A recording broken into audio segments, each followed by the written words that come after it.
Welcome back on this Thursday night. Executives with the Las Vegas Convention and Visitors Authority say its recent fabulous 5-day sale was a major success. Website traffic to visitlasvegas.com was almost 4 times higher than the normal weekly average. There were more than 160 exclusive citywide offers. However, a lot of locals say the Strip is not so fabulous these days when it comes to value. Tonight, our Kim Wagner goes in depth with a local gaming expert who has covered our city for 4 decades. Howard, do you feel like some locals are being priced out of actually enjoying the city they call home? Most people that we've heard from, yeah, they do believe that. And then the bottom line is locals don't really go to the Strip that much. I mean, unless you have a family member or a guest in town, or you have a business, something you have to go down there for work. That's what it boils down to, or you go down for some type of event. They stay close to home. That's why Red Rock Resorts had their largest quarter and most successful quarter in their 49-year history. During they reported for the 3 months that ended in June.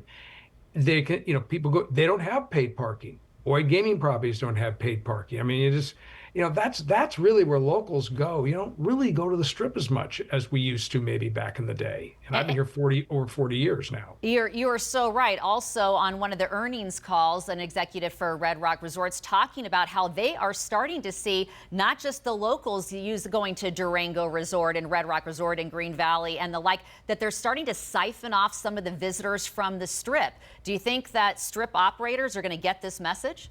I think they will. And you lived here a long time like I have. You see the properties like Red Rock, the Red Rock's new property, Durango especially, the new property there, the Boyd properties.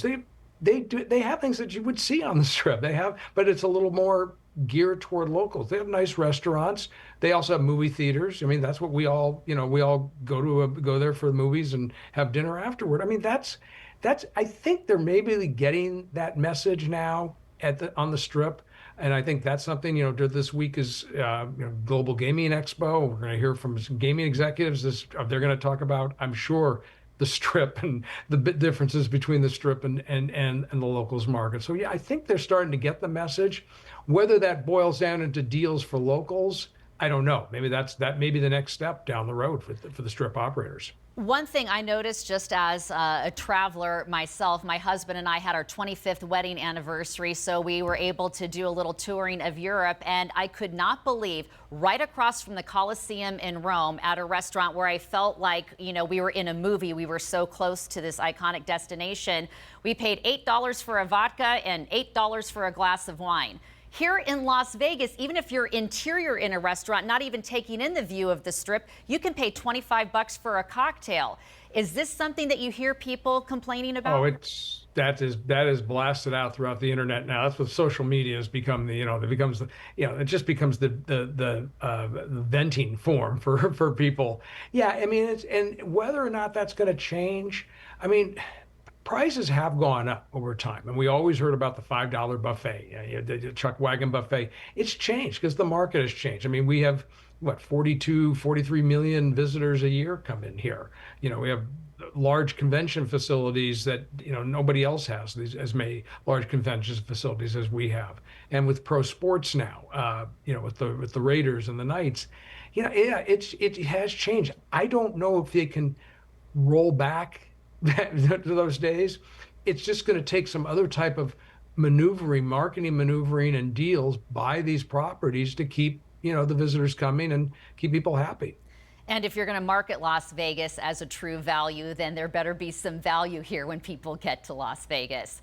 Howard Stutz, thank you so much for your time. Appreciate it. You're always a wealth of knowledge, and we thank you for taking the time to help inform our viewers here in Las Vegas. Anytime, Kim. Always happy to be on with you and News 3. Thank you. You just heard from Howard Stutz of the Nevada Independent talking about the Global Gaming Expo that was in town this week. The president of MGM Resorts, Bill Hornbuckle, he gave a talk at G2E, and he said that the luxury marketplace is doing better than the value marketplace today. He went on to say, so we have to pay attention to that and understand value propositions as well. Speaking of G2E, we will have on our News 3 YouTube page Kim's discussion with Howard Stutz about international visitors and how a new $250 integrity visa may have some travelers deciding to stay home.